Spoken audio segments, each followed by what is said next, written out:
Hi folks, just a quick update on what we've been up to at CelticFanzine.com in more than 90 minutes. Finally, we've got the latest issue put together. We'll should have it out definitely on digital next week, and then a couple of days later on print. That's issue 140. So thanks to everyone who's pre-ordered the fanzine.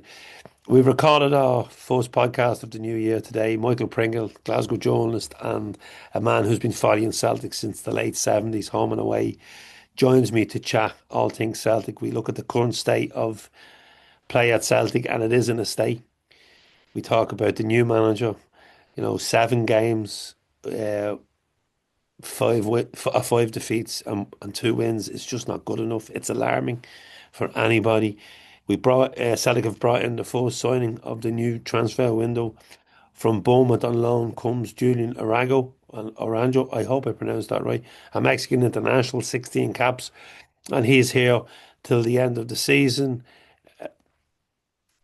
He's a right-sided defender, which many would say we need with our current injuries, and also the new system that Wilfred Nancy has put in place. It's been a calamity. It's been a disaster. We've conceded far too many goals. We've gone forward. We've created plenty of chances, but we've misfired so much.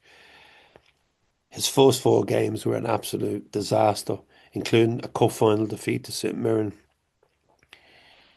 Dundee United Tannadice that night was toxic as fans called for his head after only 4 games. The board, who were there in the absence of one board member that was absent was Peter Lowell, who has stood down as chairman.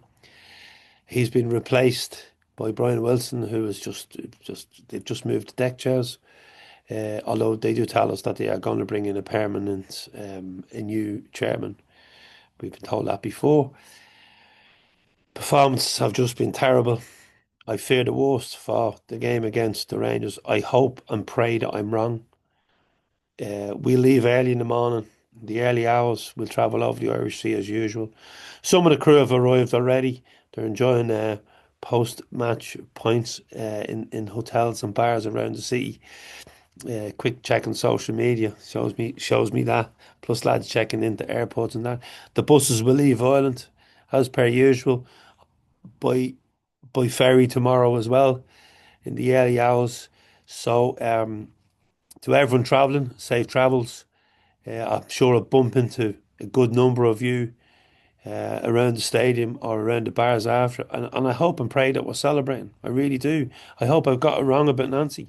I don't think I have, but I hope I have. I hope he can turn it around because it doesn't look like the board are going to make any changes, although that could all change tomorrow if things go tits up in such an important game. Hearts are 3 points ahead of us. Rangers are 3 points behind us. Motherwell, who flogged us during the week, are fourth. So it's going to be a tight title race, and one if we don't get things right and get the changes needed at the club, we won't be involved in it because 7 games, five defeats. That's alarming for any team.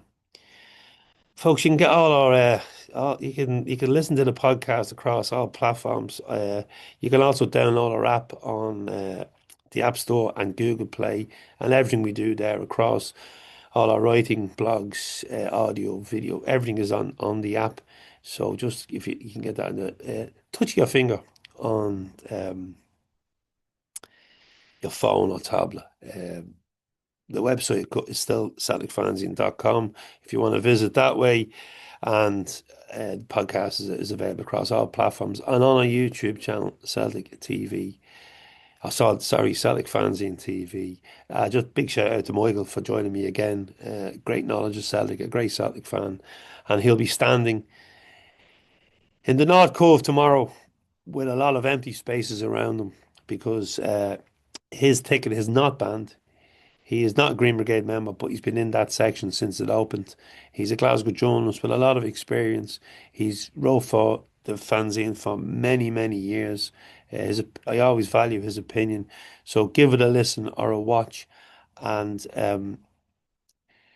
I'll bump into a few of you tomorrow. Hail, hail, keep the faith. I know it's hard at the moment, but let's get behind the boys and hopefully they can deliver on the day.